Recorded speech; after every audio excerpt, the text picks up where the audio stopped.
Well, welcome to episode 3 of the AI Boardroom. Obviously, this is going to be the third AI Boardroom that we are holding. You guys are probably wondering why it's me on here instead of Ken. Ken is currently making his way back to Arizona as we speak, so I will be hosting today's AI Boardroom alongside Noah and Amber. We also have a special guest that will be joining us. You probably see him in the chat right now. His name is Steve Middleton. He's one of our existing clients, and he's going to give some insight on how AI and ChatGPT has assisted him in his industry and his business. And really just the whole AI Boardroom, what it's here for is going to be a bi-weekly event. So we'll have these every other week for you guys to help you as leaders develop ways of having AI in your workflow.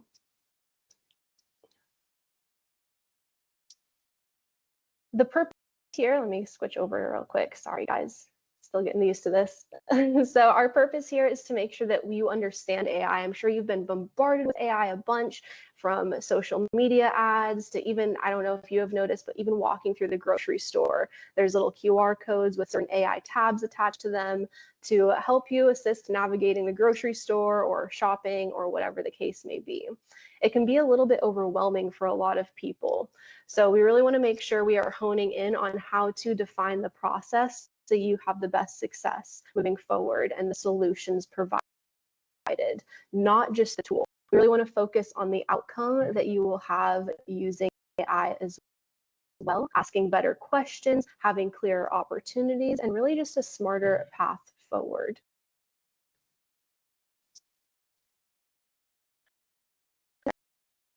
And we will be a success roadmap. It's going to be a little bit of a refresher. So for those of you who were here on the first week and the second week, you might remember Drive, the implementation for the prompt framework using Drive in ChatGPT Pilot. So we'll have a little bit of a refresher on that, as well as the readiness score. The readiness score is what we looked into last week. So I'll be going over a couple of real world examples. This will be one, and we'll be getting a little bit of insight on how he's been using AI and ChatGPT specifically, and really how what opportunities you will have using the growth and profit assessment that we will be implementing. So at the very end of this call, there's going to be a little QR code. On that QR code, you'll just scan it real quick, and it'll pop up with a calendar to book your AI growth profit assessment. Now, the nice thing about this is it's entirely free or at zero cost to our customers. So you will not be paying anything for it to make sure you have success in whatever industry you are currently in. So hopping right into your AI success roadmap, we really want to start by transforming how you think about AI with what you see every day, and as a leader, you see how AI would be able to help you. It's a business first. I know before things were more on the side, this is on the business side. And you might have heard Ken mention this many times before in previous AI boardrooms. So making sure you guys are on board and understand how it works and what opportunities and outcomes you will have for your future. One of the main parts here is going to be developing the friction that you might currently in your workflows. Working what things I'm going through, what mundane tasks am I having every single day that are disrupting a workflow or a pattern I could be optimizing. Things that you would prefer someone else to do. Actually, I'm going to have you guys do this just so we get a little bit of feedback in the chat here. If you feel comfortable with it, throw in the chat one thing that you absolutely do not like doing. If you could have someone else do it, you would have someone else do it in your industry. Anything at all. This could be HR related. This could be reading over documents, documentation, compliance, time entry is a big one, sorting and reviewing emails, anything else. Just think about that. And I would challenge you guys to think about that for the next all of today and all of this week. So when we sit down for the AI growth profit assessment, we have a little bit more information on what you need to be successful. Once we hone in on all of that, then we will be able to build out the momentum and create a strategy, a game plan for road mapping your success. That is when the ROI comes in. That's when we really see you guys being successful on the money side and the strategy side.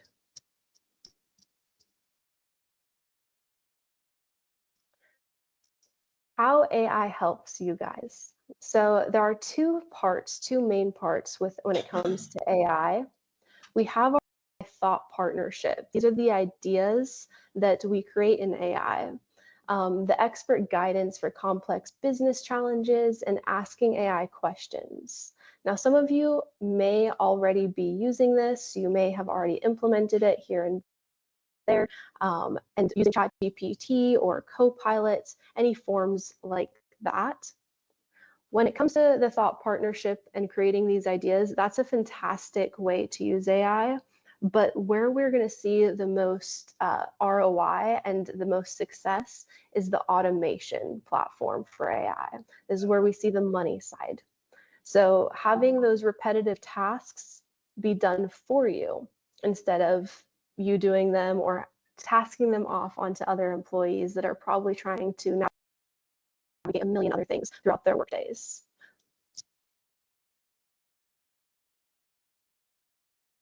So it's not just about AI. What we really want to focus on is the outcome, how it's going to work best for you and you as individuals, your employees, your business, and your clients for the long run.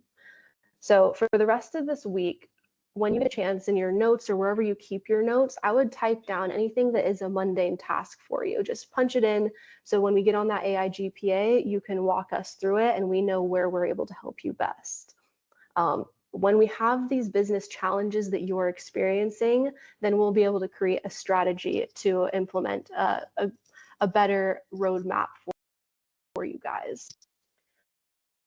So obviously, go ahead. So obviously the AIGPA is a good resource to get you get a baseline of where you're at and to see where there are areas that you could automate and where you could actually get return on investment. Here at North Star, like we mentioned before, we believe there's going to be a C-level position, basically a C-level AI officer role. Here, I'm going to mute you real quick, Dennis. So. We believe that role is going to be responsible for getting your organization ready. If you don't have documented processes, it is extremely hard to create automations to do these processes that are all over the place and have a lot of discretion in them, as well as getting your leadership team involved and basically planning out exactly how these automations are to be implemented and built, as well as like say training your team and getting them fully on board so you can take the most advantage of the AI automations. Again, briefly, we're just going to go over the drive framework. If you put garbage into AI, you're going to get garbage out. So prompting is very important. And with our drive framework, we always start with defining the problem or the question that you're trying to solve. You can start with something simple like, why is churn going up? I always suggest that the more specific the problem and question is defined, the better output you get. Secondly, you want to define the role that the AI is playing here. Our example here is act as a SaaS COO. You could say a financial advisor or like an accountant if you're doing different things with your AI. I stands for insights. We want to gather as much information and put that into our prompts as possible. You can do this by, say, asking AI to ask you 2 to 3 questions, such as what is your target audience? And if you're doing contracts, drafting contracts, what is the length of the contracts? Then you go into voice and tone. Do you want it to be blunt and strategic? Do you want it to be short and sweet? Do you want it to be open-minded and creative? Those are going to affect your output a ton. And lastly, obviously, the deliverable and what is the output structure that you want your AI to give you. Going back to the financial analyst example, an example here would be a page report, starting with an intro with section A, which is something, section B, C, and then an outro. Awesome. So for those of you that were here and joined us well, not last week, but a couple weeks ago here for the AI readiness, we have the AI readiness in place in order to ensure that you guys obviously are ready for using the AI workflows. So it's a comprehensive framework to evaluate your organization's preparedness for artificial intelligence implementation. And we use these 5 critical dimensions in order to see where you guys are needing more assistance or maybe you're really good at what you're doing and everything is working perfectly. So the first thing here is really one, you guys have showed up. You guys are here today. You're obviously a little bit interested in AI, maybe curious, maybe you're a little bit skeptical, but as business leaders and CEOs and so on and so forth, you guys are here today. Something has sparked some sort of interest and engagement. That is the first step, is making sure you're prepared as a business leader going into AI. We will rate all of these on a scale of 1 to 5 to see where you are. Maybe you fall more on the skeptical side, maybe you're proactive champions.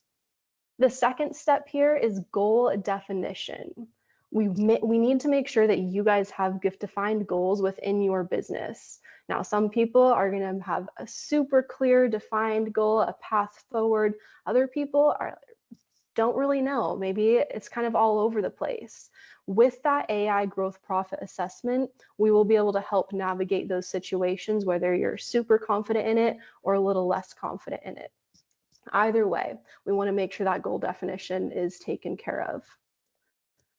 The third thing here is going to be the financial investment. While we see every dollar invested into AI gives you back about $3 on average, that's amazing. Everyone loves to hear those statistics. That's a hard word for me sometimes. We want to make sure that you're still invested and you are ready to invest in an automation for AI. The fourth thing here, and I think this is one of the more important things, while all of these are important, we really want to make sure we understand the process of technology and evaluation. While these are all business decisions, there's obviously going to be a little bit of technology involved too. So AI automation success is how well-defined your business processes are. Do you have everything documented? Do we need to help you get things documented and get that ball rolling? We're going to go over all of these questions to make sure we understand where you are in the AIGPA. If everything is already assigned, let's say, for an example, if someone in your industry came in brand new, would they know exactly what they're doing if they were to be involved in a task? Would you already have a workflow for them and they would just be able to start, or would someone need to guide them through that process for a couple of weeks? Or would you be able to, or do you just not have that defined project? Do you not have that defined documentation for them? We want to make sure we have all of that taken care of. And again, this is going to be ranked on a scale of 1 to 5. The others, oh, go ahead. You're good. Thanks. The team and culture side. While you guys are here and you guys might be a little bit ready and excited and ready to move forward with AI, your team is a big foundation of your business. We need to make sure that they're on board and understand how AI is. I know that there's a lot of worry and skepticism, and maybe other people are very excited in your industry to say, I'm ready for this because all those mundane tasks that I would normally have to do on a weekly basis are going to be taken care of by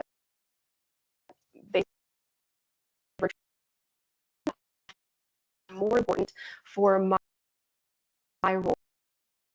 So really getting them engaged and understanding how it's going to help them and benefit them for the future.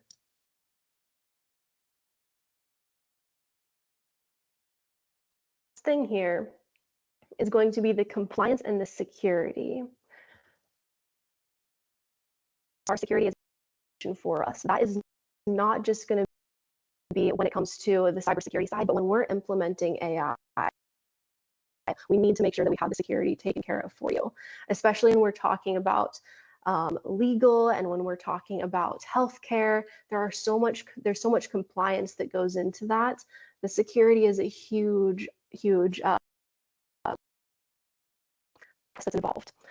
When we are using ChatGPT, or maybe you're using Copilot, we need to make sure that your organization, people in your organization, understand the difference between using these just a regular ChatGPT with customer data. We don't want that going out into the world. That's obviously something that would affect the compliance laws and the rules and the regulations.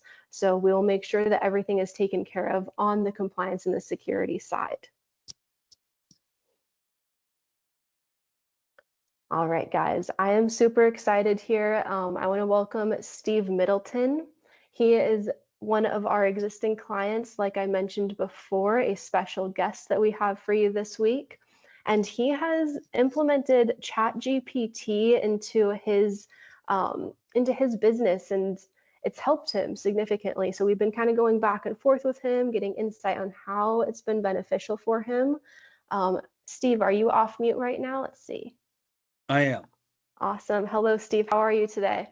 Great. How are you doing? I'm doing amazing. Lovely to have you here. But Steve, like, how did you hear about ChatGPT? Well, I was just going along, and this woman that I work with was using it, and she was just using it to write social media and stuff and emails, and she introduced me to it. We started working about it, and then I met at a networking event. I met this woman that I know. I didn't meet her. I know her, and she was talking about it, using it for research. And I thought, wow, that's the way to go, is to use it in research. Yeah. And I started out. I had no expectations whatsoever. I still have no expectations because I don't know what the limit is. But it's really made a difference. Yeah, absolutely. When did you start to use it in your business? Like, how did that look for you and whatnot? I started about 2 months ago, but really got into doing the research about a month or so, or about 3 weeks ago, Okay. and really gotten some good results out of it. Yeah. What are some of like the results that you've gotten? Because it sounds like you're using it mostly for asking it questions, like a higher end Google, I guess you could say, right? Well, yeah, it started out like that. It started out with me just writing, using it to write emails and write stuff. To give you a little bit of background on me, I got an engineering degree from the Naval Academy, for 23 years in the Navy. So I'm not a writer. I'm more of a direct person that says, hey, you're an idiot. You got a problem. I got a solution. What do you not understand? And the vast majority of people don't like that. So I use ChatGPT to kind of smooth it over. And so that really helped. And then I asked it, I says, with the research, I said, okay, what can I do? How can I, and I load this drive. I mean, I don't have it memorized, but I look at it. And so I asked ChatGPT, I says, give me 5 or 6 different groups of customers, why that group is good. And it came out and told me why and who they were. And we got 6. And I said, okay, where in the country is the best place to look for these people? And it told me different sections of the country and why. For real estate agents, it would say Detroit, because the real estate market is so depressed and so it told me why. Then it gave me scripts to use on LinkedIn for connection for each group, and 7 different follow-up questions to use. Mm-hmm. And I did that for LinkedIn. And then I told it that, okay, I want to enroll this many customers in this much time, working this much time a day, using Todd Falcone and Sadie Kova's tone. And that's two totally different Yeah. tones. So you were using like the voice part of AI to really like define the tonality that you want within Yeah. the system. So Okay. I'd uploaded a lot of stuff about I went back and I had 20 questions. I had to ask 20 questions about my brand, and so it got that. And then when I told it to do this, I said, "Ask me 5 questions." It did that. So it came out with a workflow and gave me everything. Now, it took me 2 weeks to do that, Yeah. but but when I say 2 weeks, it was a 30-minute job crammed into 2 weeks Yeah, and I could because imagine like if you had to do all of that research on your own, that would have taken, gosh, forever. Since I'd have died before I finished it. yeah. And so when I told it to do that, I'd tell it and I'd go off and do something. The reason it took 2 weeks is I'd go off and do something else, and then I'd go back to it, and it would be waiting for me, and I would tell it to do something, and then I'd go do something, and I'd say, okay, well, let's stop for the day. I'll come back the next day. So even though it took 2 weeks, it was only at most 30 minutes time because it was doing something, I was doing something, and then I'd get back to it and tell it to do. So Yeah. I mean that workflow and all of that, I would have died before I finished that.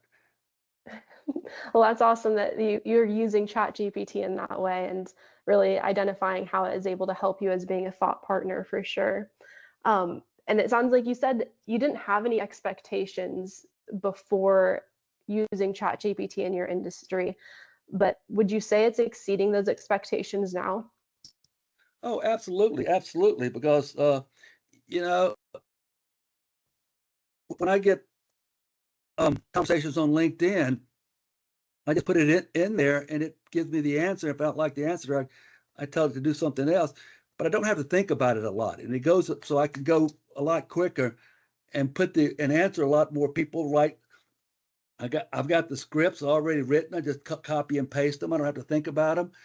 It's just made my life a lot easier.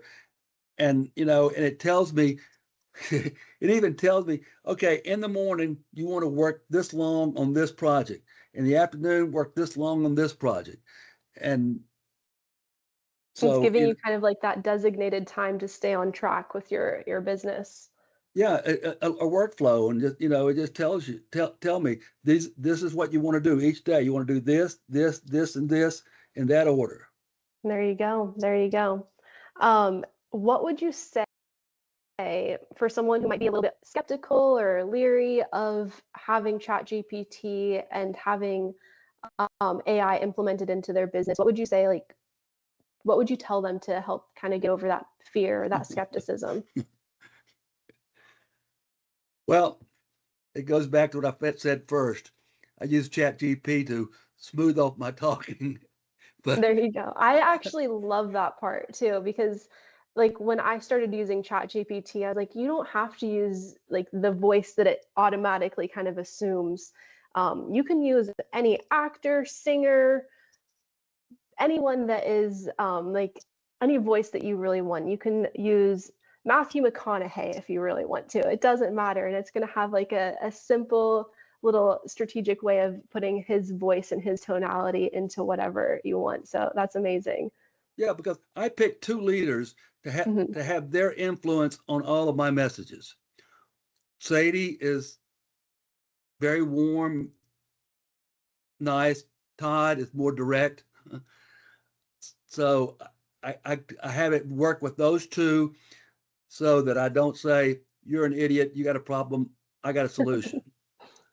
And There so, you go. the thing about it is, don't be scared of it. You're not going to break it.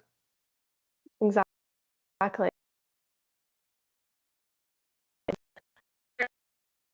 Lessons that you've learned while using ChatGPT.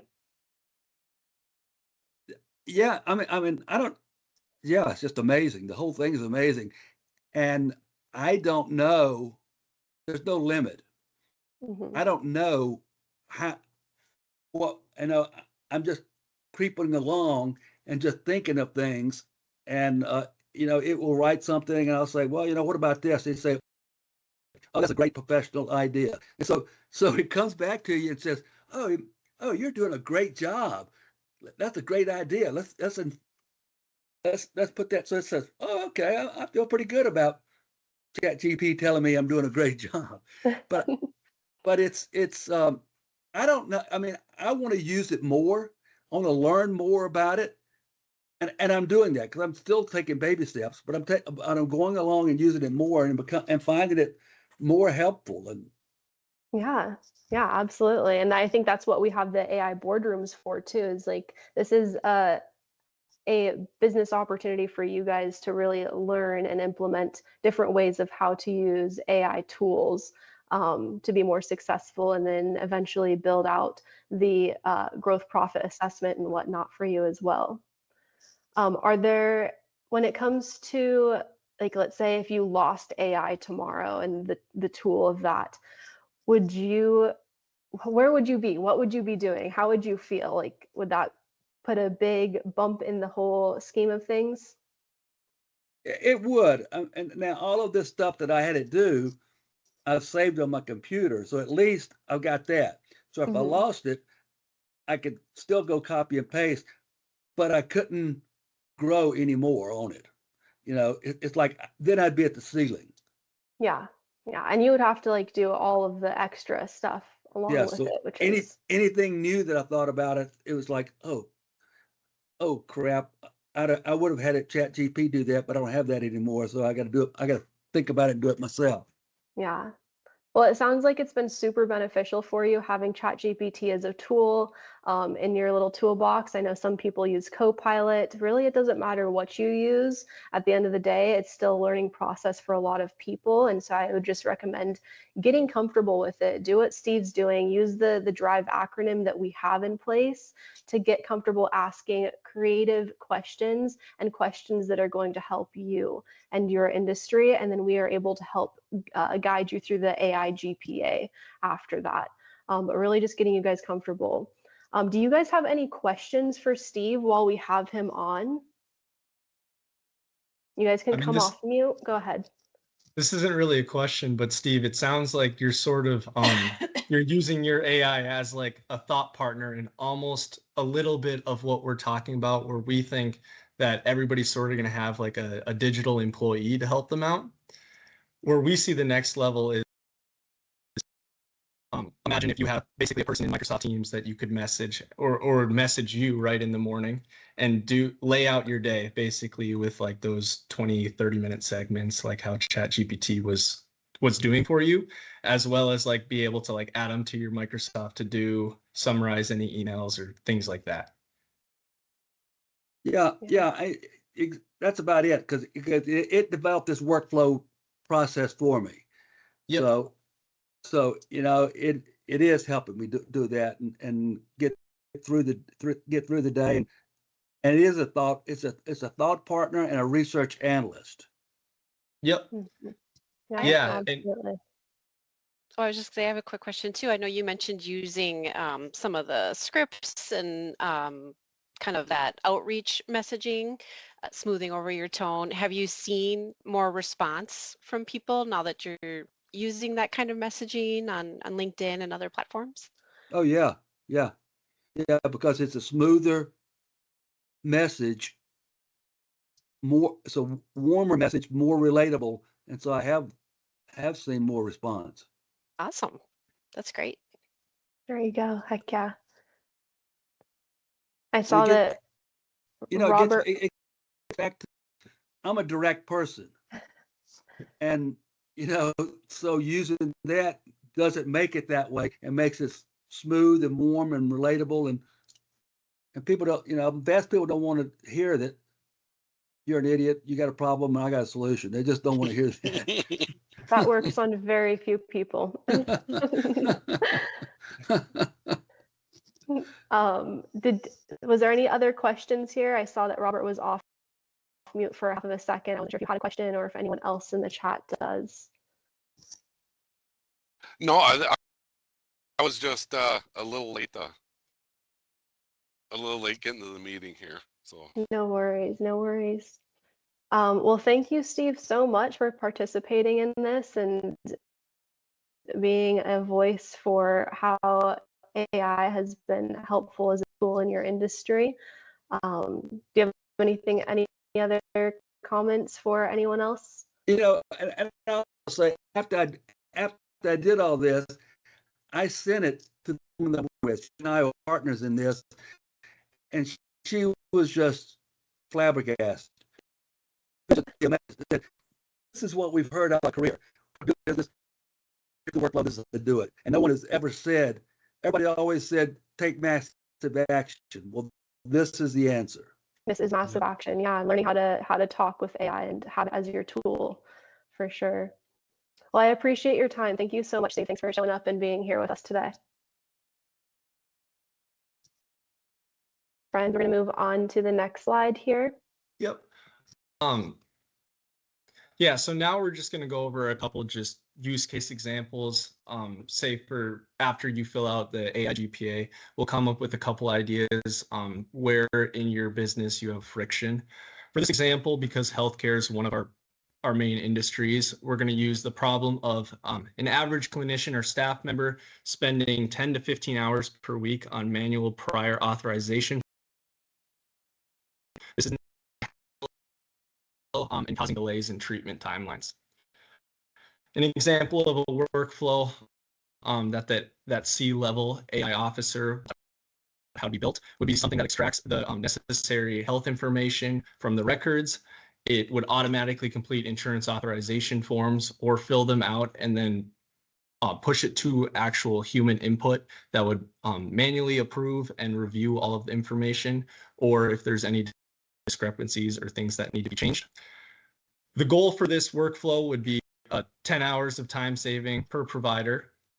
Say for 5 providers, it'd be 50 hours a week, resulting in $22.50 a week or $117,000 a year, assuming a $45 an hour burden rate.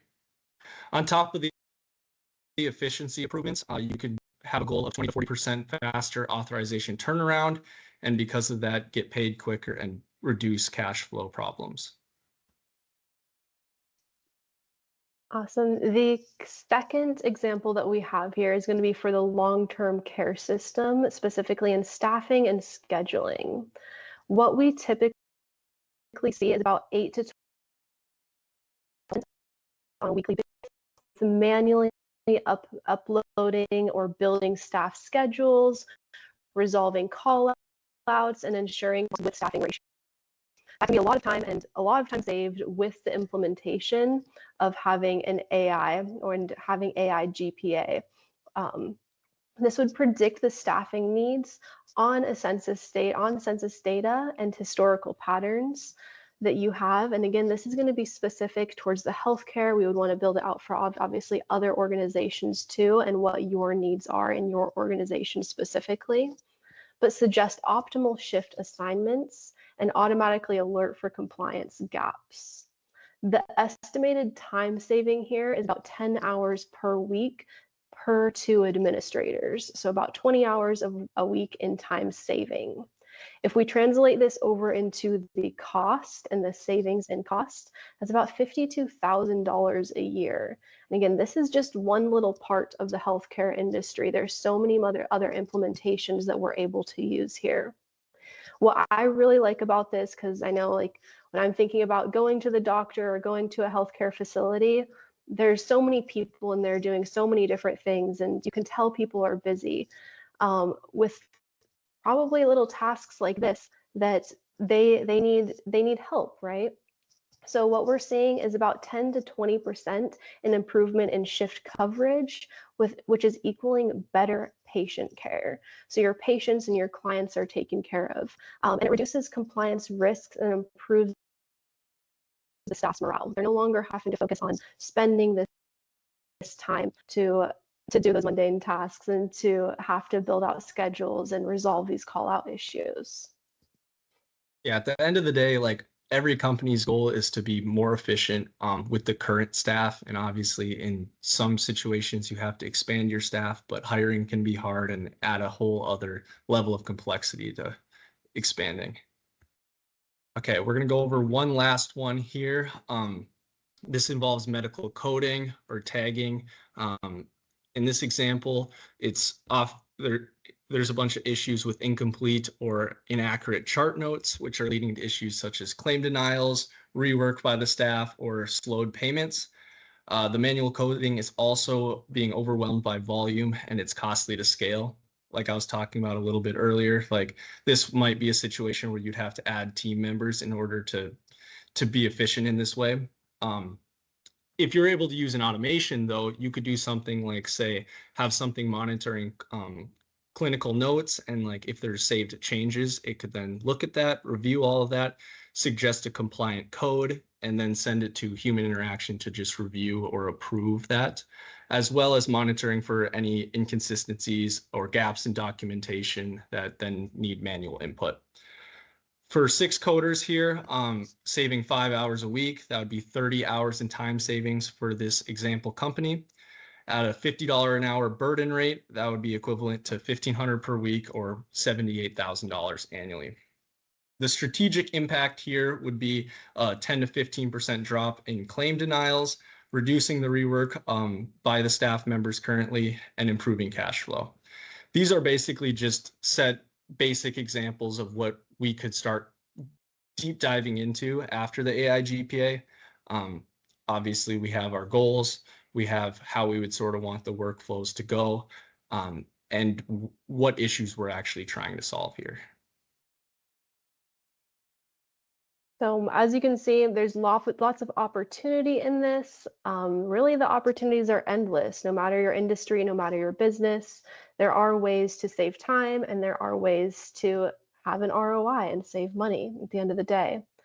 So figuring out the next steps, we really want to get you guys onto the AI GPA to make sure that we have a strategic plan for you and not just the tool in place. Having the tool is amazing, but the second part is the huge implementation that we need to do to make sure everything's built out with having the secure data and regulating compliance.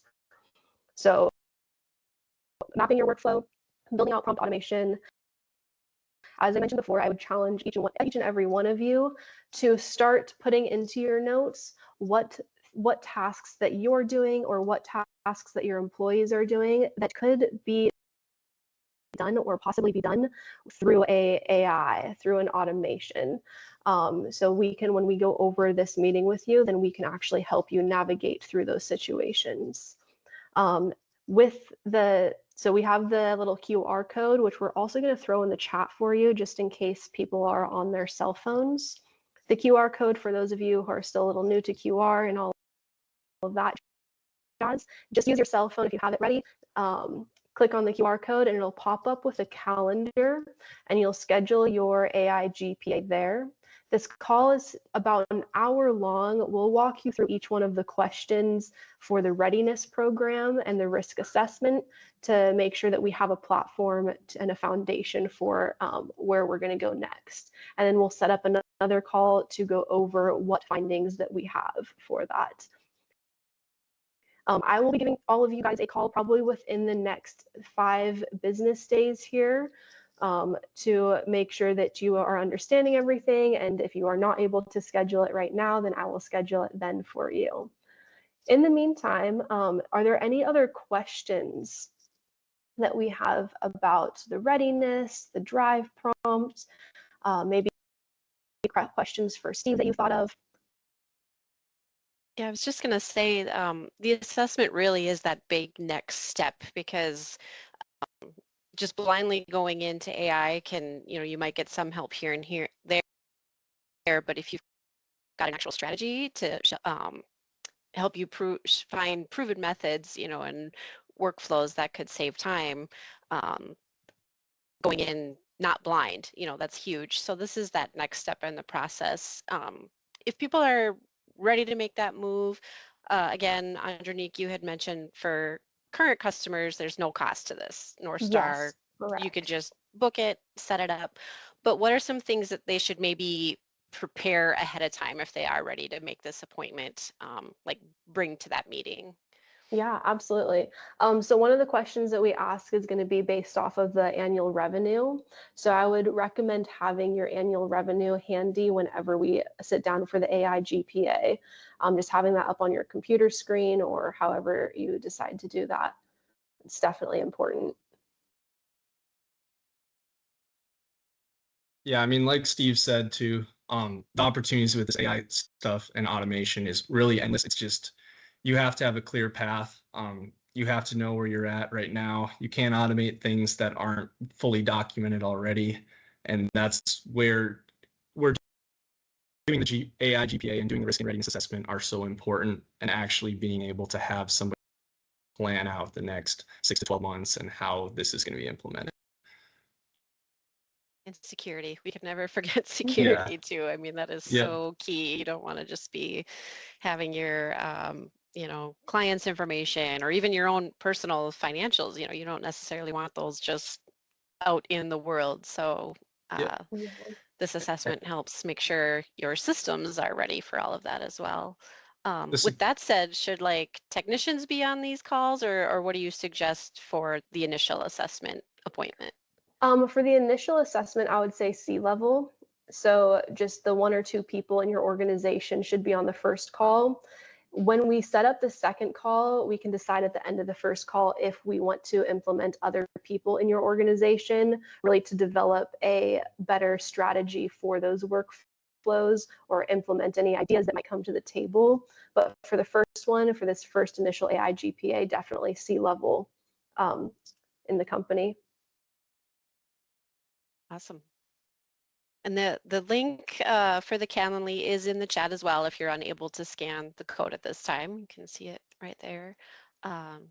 Anybody else have any other questions, like you said, either for us or for Steve? So quiet today, guys. Well, I do appreciate everyone's time.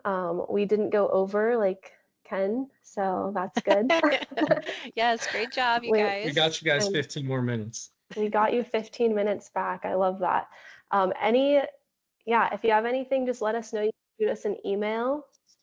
Let's see. Pull this up real quick. That's awesome, Angie. Yeah, I love that. Beautiful. So you can email us or call us or whatever you need. We'll be in touch. And if you have any questions, just let us know. But I appreciate your guys' time. Thank you so much. And thank you guys for doing this. Of course, of course. Yes, thank you for attending. Everybody have a great afternoon. You too. Bye-bye. Thanks.